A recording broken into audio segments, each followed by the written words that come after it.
Hey, how you doing? It is Andrew Hawks here. Call me Doc Drew. It is what? It's just before 6:30 a.m. and I'm here for our morning catch up for some coffee and some crypto. I'm actually drinking a new coffee this morning. But it's not new. It's not new. When I say it's new, we haven't had this for a little while. Sarah gave it to me.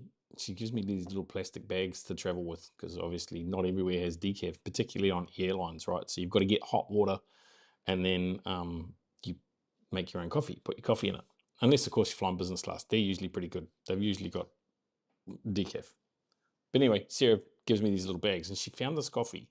I don't know where the hell she found it, because we've been drinking this organic decaf, and it was beautiful. It was lovely. It was really, really nice coffee, and it still was nice coffee. But she found this one, and it's even nicer. And yesterday, she came home with something special. I was so excited. So excited. Anyway, great to be here with you this morning, guys. As I said, Andrew Hawks here. You can call me Doc Drew. You want to find out more about me, what I do, who I help, or how we can work together. I mean, that's the more important thing, because, you probably help me as much as I help you. But if you want to know more about that and how we can work together, then just pop on over to drewsdaily.com. Now, I am looking at, I'm going to show you something here. See that? Means this microphone, number one, is less than 32%. You guys are going to see that backwards. But, well, guys on TikTok, less than 3%, less than 32%. So there's a good chance I am charging another one over here, because I went to use that and it was zero. Go figure, I hadn't been using it. So anyway, there's a good chance I'll have to change microphones halfway through. And I want to have good audio for you guys. And, stuff, things. So it's looks like it's going to be a bit of an overcast day here on the Gold Coast. I think we've got probably just about 10, 11 days left here in Australia before we shoot off onto the next adventure to wherever we're going. But of course, today we're continuing our journey into demystifying or delving into DeFi, into the DeFi space, into the blockchain space. Not blockchain per se, because blockchain, there's many different components that we've already discussed over the last few days. Blockchain's a big ecosystem. Blockchain, you can have anything on blockchain. You can run businesses on blockchain. You can have records on blockchain. You can sell property or vehicles on blockchain. It's more than just cryptocurrency. But we're looking specifically around the DeFi space, the decentralized finance space, and why that is, well, for me, why it is so important moving forward. And I feel, because I've said it plenty of times, I'm not an expert in the space. I'm just an enthusiast, but I'm enthusiastically sharing what I have learned and what I do know about it. And if I don't know something, I'll either go and find it out, or I'll tell you I don't know about it. But anything that I say or discuss on here, it's not financial advice at all. It's for education purposes. I implore you to always do your own research. Absolutely, Jaw.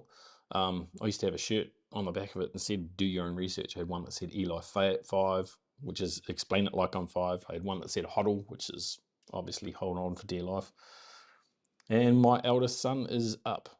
This used to be my time of the day, and all of a sudden, it's not anymore. See, there's a fist pump there from the big man. He seems to be addicted to his phone. Anybody else have that problem where their kids are addicted to their devices? Yeah, I wonder where he gets it from. Anyway, it's me. It's my bad. Get out. There's stuff popping up on my screen. Right, so we're going to continue that journey into DeFi. And again, if you want to know more about me or what I do, who I help, maybe I should just explain who I help. But I help people who are looking to get into the decentralized finance space in a safe way, in a safe, controlled way, because as I said, there's plenty of cowboys out there still in this space, and sadly, I do see a lot of it. I see the victims of it, and it's hard to watch. It's hard to watch. So we try and show people how to do things the safest possible way, the easiest possible way for themselves. And the good thing is that DeFi and blockchain are getting easier and easier for people to understand. So it's starting to come more into mainstream, which is obviously really important. We discussed yesterday, we're almost at the end of that pioneering stage, and we really are into that early adoption phase. Good morning, Krista Earl. How are you, my beautiful sister? I hope you're feeling much better. I know it's been a tough couple of weeks for you. So the first thing I want to talk about is yield. What is yield in DeFi? Why am I getting just let me, I'm on Do Not Disturb. Okay, never mind. We're going to get the odd bleep bleep come through. That's all right. What is yield in DeFi? Well, yield is yield, isn't it? If we're putting something somewhere and expecting to get a return from it, so we would get a yield off rent, for example, if we were renting out a property. Let's say the mortgage on the property, and these are just arbitrary figures, but let's say the mortgage on the property was $100,000, and we were getting $1,000 a week for that. Then we're getting close to you work out the yield inside of that minus your costs or whatever. What's the gap between it? That would be the yield. That would be what you yield from that investment. And the same thing, and guys, I use that in term investment sort of very loosely here, because obviously we're not talking about a financial product. We're not talking about financial advice. And the reason we're not talking about a financial product, and I really want to be very, very clear on this, is because it's not in a regulatory space. Now, that doesn't make it bad. And we spoke a little bit about regulation yesterday and about how it is coming, and that's okay. But it doesn't make it bad. What it means is that it's outside of the purview of the regulatory bodies. Now, the regulatory bodies don't like that because they're not in control of it. And make no mistake, it's about control. Kia ora, brother. I hope you're well, Ruben. It's about the regulatory bodies losing control of that. So you can't use terms like investment. And the reason being, as I said, it's not a financial product. Doesn't make it bad. Sorry, it's not regulated. It doesn't make it bad. It just means that it's outside of that purview. And what you need to understand about regulatory bodies, whether we agree with them or not, it's irrelevant. Their mandate is to protect the people from themselves, essentially. And the DeFi space and the blockchain space is really very, very much about sovereign wealth. It's about you looking after yourself. It's about you making the right decisions for yourself. And we've been brought up in a society, indoctrinated into a society that doesn't want you to be responsible for yourself. They want you to be reliant on the government, on Big Brother, on to make sure that they keep you safe, right? And that's what that is. So it's not in a regulated space. So as I said, I use that word term investment kind of loosely, but it's kind of like having renting out your spare room in Airbnb. I mean, the room's still yours. It's still yours. So if we're taking it from a DeFi perspective, if we're taking some of our stash, let's say that it's not USDT, because then it's just dollar for dollar, right? Let's say it's something like Ethereum or DAI. I mentioned DAI the other day, and that is another stable environment. You're staking that and getting, so staking is another term, right? It's basically you go, I'm going to put that there. I'm not going to be able to touch it for X amount of time.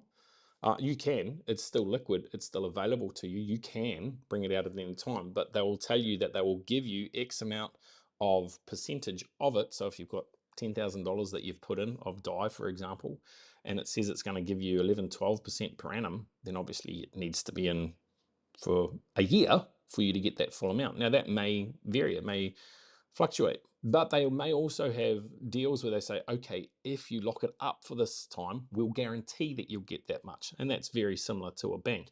But at the same time, in saying that, you won't get penalized other than losing the extra that you would have got by bringing it out early.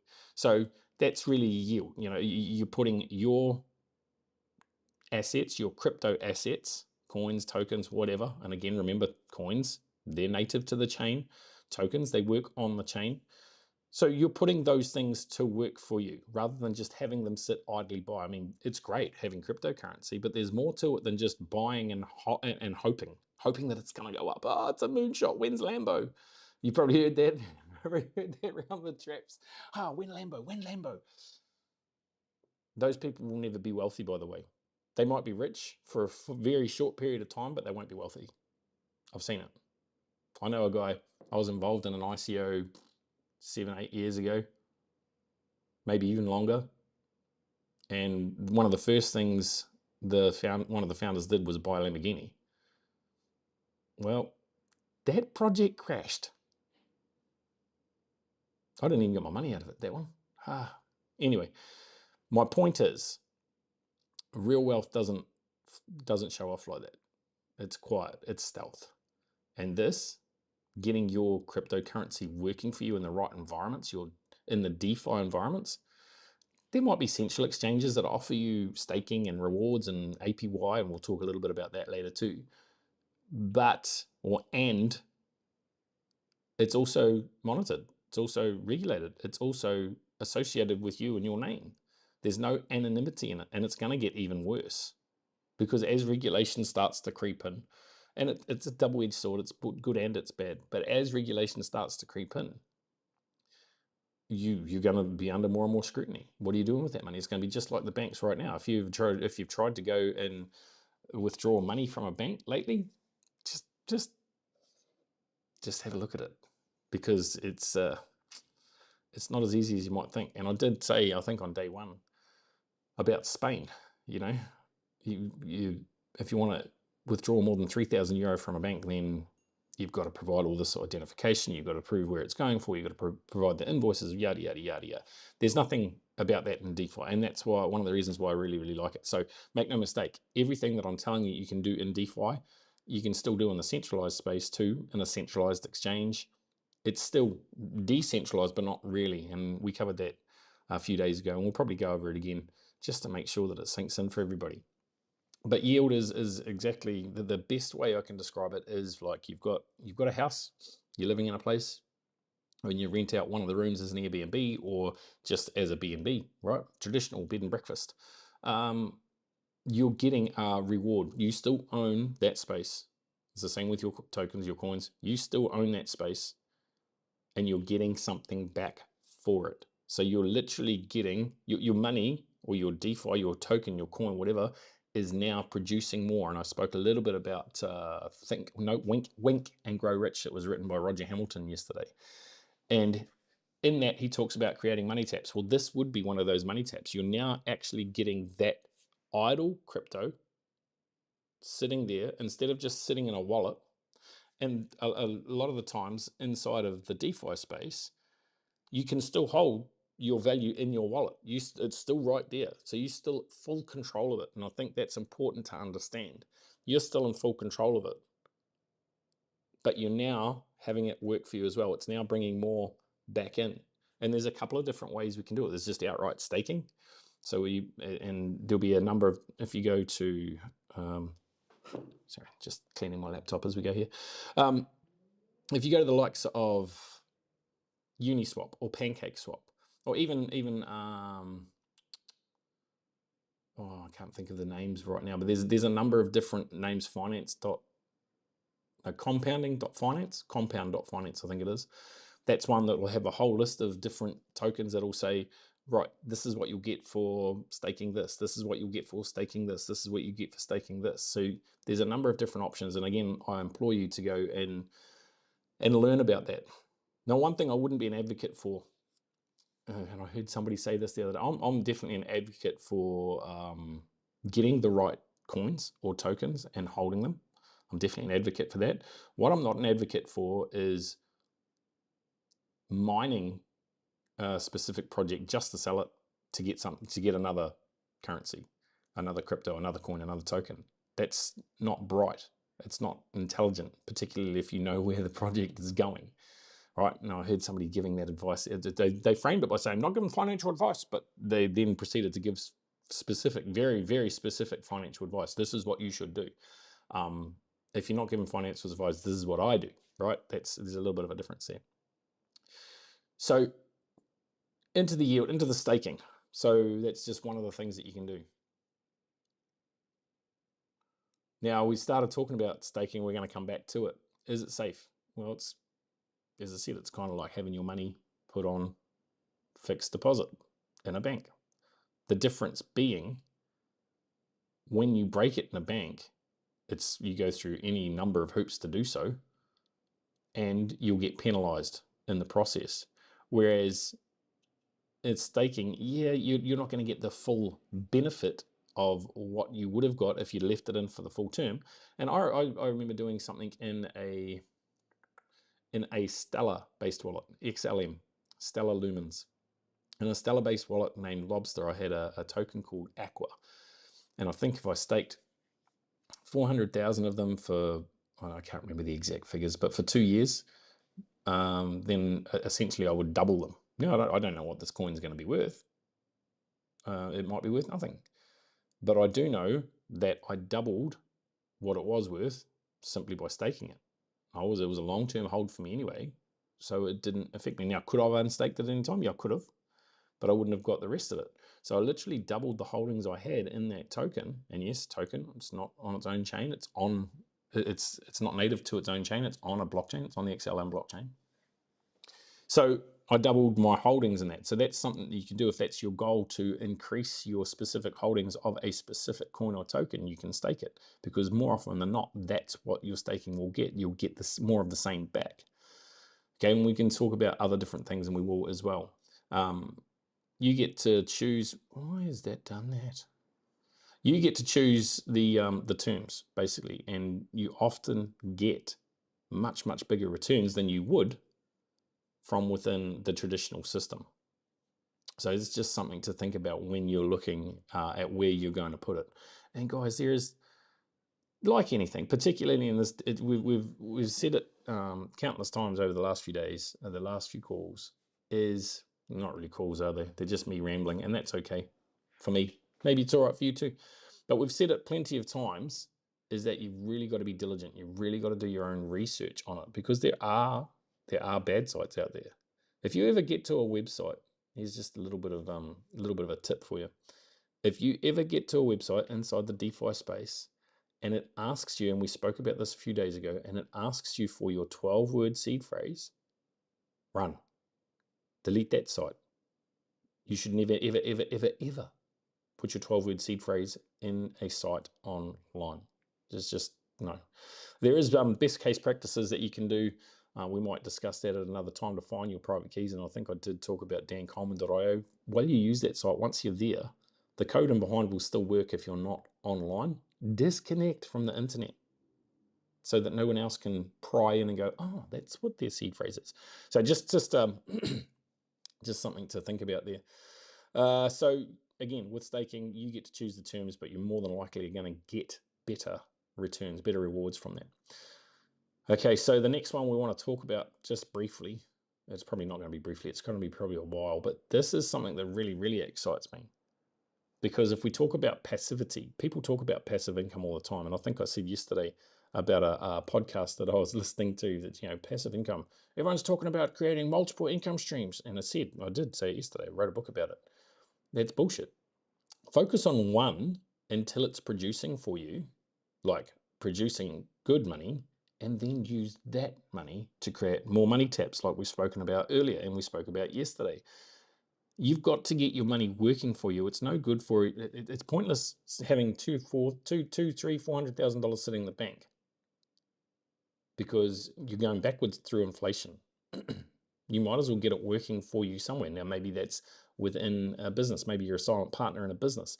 Maybe you're putting it into the DeFi space so no one can touch it and no one can tell you what to do with it. Again, that's up to you. It's your personal choice. I know what I'd be doing personally, and I know what I have done personally.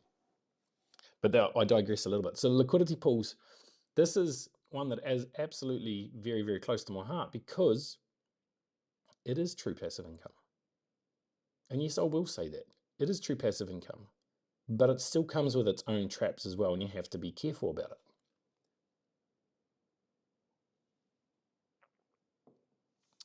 Liquidity pools are a little bit like, and I may be touching on something we've already gone over.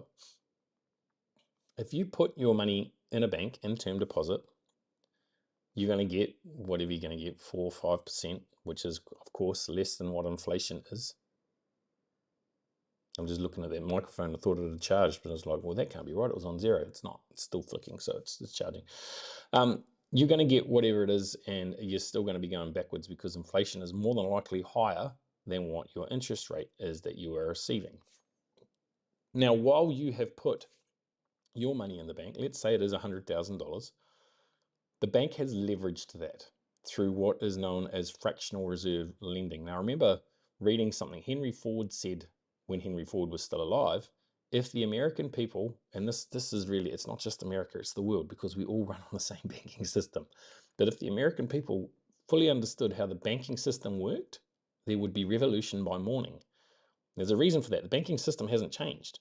It's just got a little bit more clever in the way they cover it up, I guess. But I guess that's coming more and more to the surface so people can see it. But what they do through fractional reserve lending, they will take that $100,000 and they will lend out 10x that. So there'll be $1 million now out in circulation. And they're just digits. They're just binary numbers on a page. That's it in the bank account. And that's how we expand the money supply.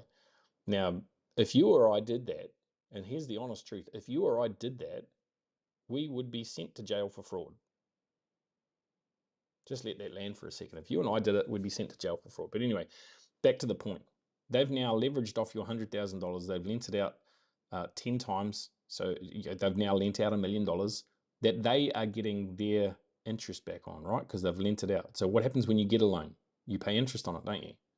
So if they've lent out $1 million based on your $100,000, and let's say they're getting 7% on each of it.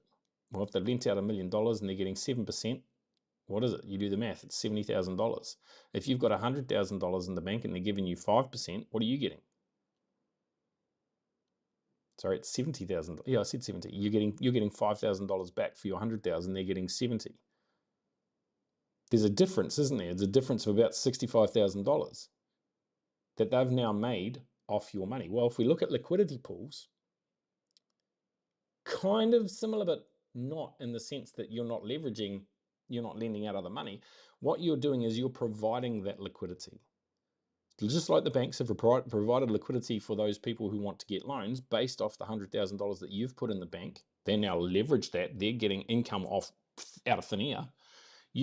This isn't out of thin air, by the way, but now if you provide that same liquidity, if you put that $100,000 into a liquidity pool, and a liquidity pool is based, it can be more, it's got to be 2, but it can be more than 2. And I think on Uniswap, they have up to 8 where you can provide liquidity of different tokens. And what happens is you match a ratio. So let's use Ethereum, for example. So let's say there's one Ethereum, and there's the equivalent in USDT. This could be your base pair for the Ethereum chain because one is USDT and one is Ethereum. Now, of course, USDT is a stable coin, isn't it? Or a stable token, meaning that it is attached to the US dollar, USDT tether. It's tethered to the US dollar, so it doesn't change its value. It goes whatever the US dollar value is doing. And similarly, there's ones that are attached to the euro, etc., on the pound, blah, blah, blah. Anyway, on the other side of that, as I said, there's Ethereum. So let's say Ethereum, and I don't know what the figure of Ethereum is right now, but let's say that it's worth $2,500. So if you have one Ethereum in the liquidity pool, that means you have to have $2,500. So if we use our $100,000 with that example, that means we're going to have what, 20? It's a little early in the morning, but if we got $100,000 in there of total, so we're going to have 50,000 USDT, and we're going to have 20 Ethereum in there. That's our $100,000. So that's how we've split it. 20 Ethereum, $100,000. That I'm pretty sure that $50,000. That puts it into the 2.5 to 1 ratio, 2,500 to 1. Now, anytime there is a transaction, anytime somebody buys Ethereum with USDT, you're going to get a fee. Anytime somebody sells Ethereum for USDT, you're going to get a fee or a portion of the fee. So now you've literally got your money there, and it's every time somebody buys and sells Ethereum, you're making money on it with that pair, okay? Now, it's not the scope. I'm not going to go right into all the different pairs that there are. I'm just going to talk about the very safe base pairs of a stable token and the native token. So in this case, as I said, Ethereum and USDT. If somebody exchanges USDT for Ethereum, you get paid on that. Somebody exchanges Ethereum for USDT, you get paid on that. So that's your money sitting there doing what it's supposed to do, generating more money, creating that money tap. This has been happening. So Uniswap, I think, is like, it's not 16 years old. It might be 11 years old, Uniswap. And then, of course, which is the largest decentralized exchange. And then there's PancakeSwap. And the beauty of this is that you connect your wallet to it, whether it's Ethereum, whether it's MetaMask, whether it's Rabby, whether it's another Trust Wallet, for example. You can connect those to the decentralized apps, and you still hold all the money inside of your wallet. You still hold the tokens that represents your holdings in those liquidity pools inside your wallet. So that makes it just that little bit easier. So to me, having money inside a liquidity pool is literally being a bank. Literally, you're setting up yourself as a bank, because now you're providing that liquidity for people to be able to go and do those exchanges. And we could go a couple of steps further. There's a thing called crypto lending, but we're not going to go into that in the scope of this. But just know that everything you see inside the centralized system is available and more inside the decentralized system. The difference being regulation. Over on the centralized system, everybody knows your business. Everybody knows who you are, what you're doing, what you're spending, everything. In the decentralized space, you're a number. No one knows that unless they know specifically that that wallet address is yours, and there's ways and things that you can do to move your money around, so they don't really know. And that's, to me, that's important. I like my anonymity, and I like to be able to spend my money where I want to spend my money without any scrutiny, right? Not for bad things. It doesn't make you a criminal. It doesn't make you bad. It just makes you value your privacy. And anyone that tells you, oh, privacy is a thing of the past, we don't have that anymore, is utter bullshit and don't understand the women human rights, basic human rights that you have. Makes me angry. But I'm not going to get on a rant. This coffee is delicious. It stays hotter in a cup like this, but it's still almost cold. So we spoke about liquidity. We've spoken about staking. We've talked about what yield is. Any questions coming in from you guys? A bit late this one. Hey Sky, how you doing, mate? If you got questions, chuck them up. I'm just having a quick look here on. Oh, thank you, Coin Cooper. Thank you, Cooper. It's getting heaps of likes on. I don't know if you're still watching, but on TikTok, just going through a couple of things. Oh my goodness, love it. Thank you, Barry. I appreciate you, and appreciate you guys tuning in. Facebook and YouTube as well. So understanding APY, don't get blinded by big numbers, because there'll be tokens. I've got tokens in my Exodus wallet that are still earning that I have no idea about. They've been probably doubled in, not doubled in value, but doubled in the amount that I've had since I put them there, because it's been at least 4 or 5 years and they've just sit there and they've done their thing. I looked in my Trezor the other day, which is attached to my Exodus. And I was like, how the hell is there $400 in there? Because, when I last looked at it a few years ago, it was like $100. So that's because I've earned more of that specific token.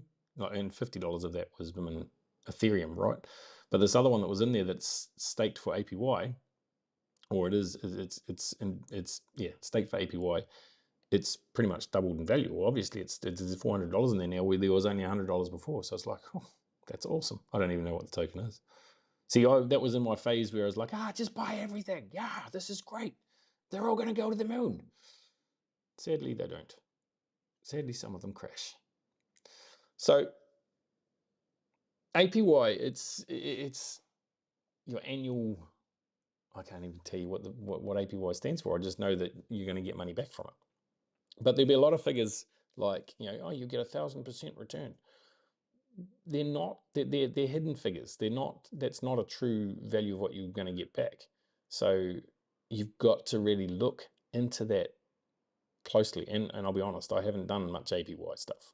I've staked, and a lot of people misconstrue that and go, well, okay, that's what it is. But you do have to maintain it. There's nothing wrong with it per se. And as I say, compound.finance, it is compound.finance. They're an aggregator. They'll tell you what's paying what and where and why. So go and have a look at it. And again, it's still connected with your decentralized wallet that you are. It's a non-custodial wallet, meaning that you are the custodian of it. You control the keys, and we spoke about that a few days ago. So compound.finance, go and have a look.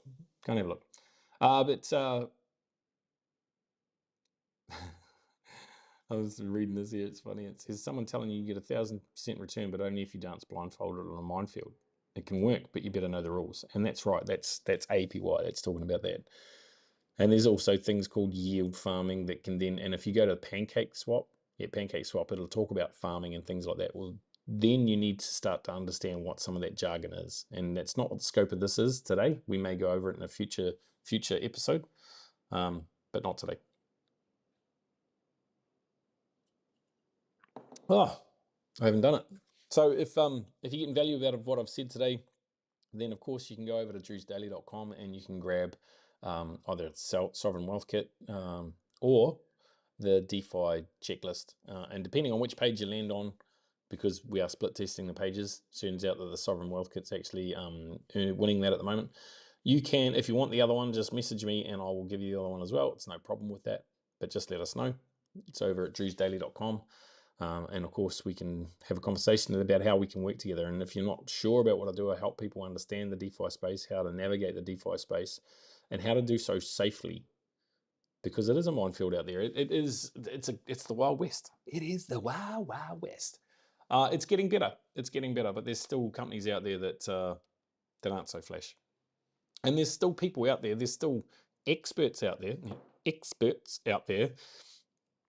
Telling you that one thing's bad simply because, or something's bad simply because they don't agree with it, or simply because it's affecting them, or there's a lot of bullshit. There's a lot of human emotion comes into it, and people don't necessarily think rationally at that time. I mean, there'll be people tell you out there that that I'm ripping you off too. Just letting you know. I'm not. I don't care. You do something, you don't do something. It's not for me. I'm going to be okay. Believe me, I'm going to be okay. I've done my research on the different things that I'm involved with. I have stacked the tokens and the coins that I want to stack that I believe will be used moving forward in the new financial world, in the new financial system. And I get involved with projects that are new system compatible. A lot of these people are still missing the boat on that. I can't help them with that, but I can help you navigate the minefield. So again, drewsdaily.com, head on over there. So we've spoken a little bit about, we've talked about yielding. We've talked about yield, we've talked about staking. We've talked about liquidity pools, just the 101 version. We've talked a little bit about APY, a little bit. But here's the biggest thing. Passive income doesn't mean effortless. You can't just, and I've seen this and I've been guilty of this, you can't just plug into something and go, oh, that's it. I'm good. This doesn't work like that. It doesn't work like that. You have to be active. You have to be proactive. And look, in my youth, and it wasn't that long ago, wasn't, only a few years ago, I'd be saying to people, yeah, look, you just plug into this and you don't have to do anything. It does it all for you. What utter horseshit. Yeah, me. I was talking utter horseshit at that point. And that's because I hadn't actually experienced the wealth that I know and understand now. So just being totally transparent with everyone, it's been a journey. It's been an absolute journey. But passive doesn't mean effortless. You've still got to put in the effort. You've still got to put in the time. You've still got to understand what it is that you're doing. You've got to take some time to learn, to do your own research. You have to. Otherwise, you're going to get stuck. Otherwise, you're going to get stung. But it also doesn't mean just blindly believing everything that you read online. Like when you research, Google is not your friend. I know you think it is, and most people think it is, but it's not. They will deliver you carefully curated responses. And even now, you're getting an AI response rather than a served up a web link. They're trying to tell you this. They're controlling the narrative with that AI response. Now, if you're learning how to do something, like how do I do XYZ, then maybe that AI response is perfect. But if you're not, if you're actually researching something, then the chances are that AI response is biased towards the way they lean, towards the way they want you to think. And that doesn't actually help you.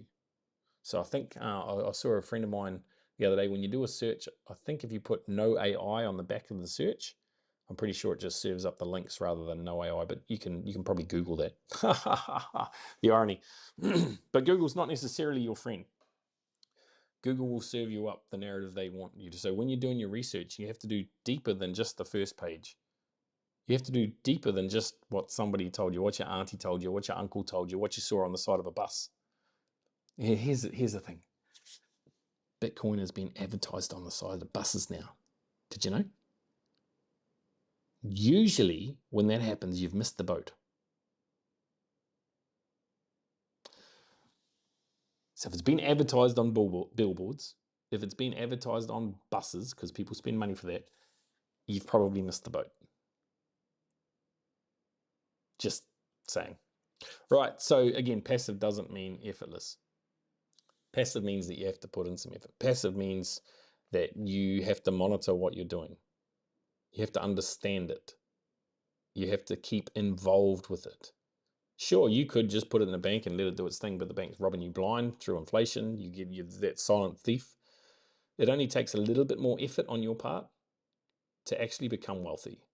And you can do so. I've said it the other day, and look, don't get me wrong, I'm an advocate for the lifestyle that I live. I love it. I love the fact that I can travel. I love the fact that I can take my kids with me. But learning this stuff has enabled me to do that. Being involved in opportunities that everyone said, don't do that, it's bad. So what I'm saying is making my own choice. So I'm an advocate for that. But I'm also not so naive to think that some people love their jobs. And that's cool. You can still build wealth if you're in a job, but you have to take the money and you have to put it into something. And you have to stop giving yourself excuses. I spoke to a good mate yesterday. And if you're listening, bro, when this is not a personal attack, trust me, bro, everyone's in the same boat. And he messaged me after the live stream that I did yesterday. And, there's child support, and there's a narcissistic ex-wife, and there's this, and there's this, and there's this. There's always going to be those things. There's always going to be those things. But you could either let it be the reason you don't do something, or you can let it be the catalyst for why you do something. Because the universe doesn't care either way. It'll go, okay, well, I'll back you whatever decision you make. And if you want to stay in the shitty situation you're in, I'm going to keep serving that shit up for you. If you keep using that as an excuse, as a crutch, I'm going to keep serving that up for you. And if you want something else, if you focus on something different, focus on a different outcome because you use that as the catalyst for, man, I'm going places, the universe will back you up on that as well. It'll serve it up for you. I see a lot of stuff about faith-based leadership and faith-based businesses. It's no different. What I'm saying is no different to that. They put a capsule on it and say that it's God, that it's whatever. That's okay. I just call it universe. It's the same but different. Because I actually understand. I've read quite a bit of scripture and I actually understand it. The way I understand it is different to a way. I think personally that scripture has been bastardized and butchered over the last, and this isn't meant to be into a sermon or anything like that, but bastardized and butchered over the last 200, 300, 400 years, maybe 1,000 years, 2,000 years, who knows. But I do think there's some truth. Well, actually, I know there's a lot of truth inside of scripture if you read it right. Anyway, we won't get into a sermon here, but hey, that's that. So you can use your excuses to fuel you, or you can use your excuses to keep you stuck, but you can't do both. And if it's passive, that's cool, but you still have to monitor it. You still have to put some time in. And if you're still working a job, that's cool. You can still become incredibly wealthy as well, but you've got to take some of that money that you're putting, that you're getting, the bribe that you're getting for giving up on your dreams. And it's not a judgment. That's just because I did that. I did it. And sometimes you have to go backwards. Sometimes you have to go back a couple of steps to be able to run forward. And that was for me my mother died 10 years ago. And 10 and a half years ago, almost 11. Anyway, no, 10 and a half years ago. So it was around that time that I actually went and got a job. Not intentionally, be honest. I had a phone call from a mate. He goes, "Hey, I've got this job on. It's rolling out the NBN in Australia." He goes, "I need some help. Do you want some work?" I was like, "Yeah, sure, cool." And that led to other work, and it led me to getting a qualification that the government was running at the time. I was like, "Yeah, cool, I can do that, no worries." And I ended up working in that space for about 12 months. But it gave me the stability and the foundation that I needed. And then I burned the boats. I burned the boats right before Christmas of 2017. Because 2017, I was still working doing that job, crawling around in roof cavities. It was terrible. But I said to Sarah, is like the maximum amount of money I can earn over the next 3 weeks is $2,500 or $2,400. That's the maximum. And I'd worked it out. If I worked maximum hours that were available to me, this is the maximum I could earn. Now, in all likelihood, I probably wouldn't have been able to do all those hours. Not that I didn't want to or wasn't capable, just that they wouldn't have been available. So I said to Sarah, if I can sell my ute for $2,400, which is more than I'd paid for it, by the way, if I can sell my ute for $2,400, that covers that gap. I said, and then I can go all in on this project. And she goes, well, what if it doesn't work? So, well, we're going to New Zealand for Christmas. We'll do Christmas and come back, and I'll plug back in, and we'll start something else. She says, okay, she backed me. So I burnt the boats. I sold the ute. I could no longer get to work. I could no longer drive myself to work. So I burned the boats. I didn't give myself any options. I just did what I needed to do. Now, if that's something that lands with you or resonates with you, awesome. Go for it. Do it. If it's not, that's okay too. Do what's right for you. But if you want a bigger slice of the pie, or if you want to live a life that's unbridled, that is something you can do day in, day out, travel, whatever, however that looks for you, then you've got to be prepared to go all in. You've got to be prepared to burn the boats. Sun number 2 is now up. You got to be prepared to burn the boats. Do it. So hopefully this has been useful today. Again, Andrew Hawks, Doc Drew. You can follow me over on my socials at Instagram, Andrew Hawks Online, or even on TikTok. You guys on TikTok, thanks for watching. Thanks for tuning in. Andrew Hawks Online there as well. Again, you can call me Doc Drew. And I am Doc Drew. It's backwards for you guys on TikTok, but on the back of this shirt, actually, I think on the back of this one, it says powerful, but one of them says Doc Drew. drewsdaily.com if you want more information. If you want to grab the Sovereign Wealth Kit, if you want to grab the DeFi checklist, then pop on over there, drewsdaily.com. And there's more information now. These episodes will be up there very, very soon as well. The complete set will be there. Basically, we'll go through another week of this, and there'll be a complete set of going through DeFi, and then we'll continue. We'll go through it again, and we'll go deeper on different topics. But if it's been useful, guys, I'd love to see the love in wherever we are, whether it's in TikTok, give us some likes. If you're in Facebook, then absolutely hit that heart button. If you're in YouTube, put a thumbs up. That'd be awesome. But I'll be back around the same time tomorrow. Again, hope it's been useful to you. I'm here to serve. I'll help people navigate the DeFi space in a very, very safe way, in a safe manner that protects themselves, protects their sovereignty, and protects their capital. And capital is something we spoke about yesterday. But anyway, guys, I've still got a little bit of coffee left. It's still warm. I don't know if you guys remember that ad, but anyway. I don't know, it's an ad. Yeah. Yep, still warm, but only just. Look forward to seeing you guys on the next one. We'll be back similar time tomorrow. No, we won't. It's Friday. I'm taking tomorrow and Saturday off. But I might do a special one on Sunday night. We'll see. We're going to be looking. I'm starting to talk to some people inside the blockchain space, inside the DeFi space, and we'll be doing pop-ups. We'll be doing hot seats.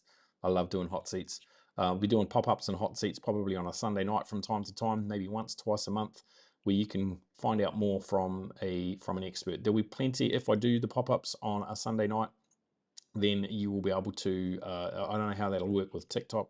Maybe it will, maybe it won't. We'll see. I'll work that out. But definitely on YouTube and Facebook. But yeah, there'll be plenty of warning because obviously I'll set the date.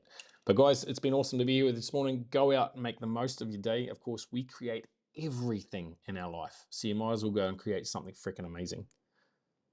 Become someone so unrecognizable that people go, holy shit, what have you done? I want some of that. Anyway, that's me for the day. Ka kite anō, he kone rā, which means I'll see you again and goodbye. And yeah, see ya.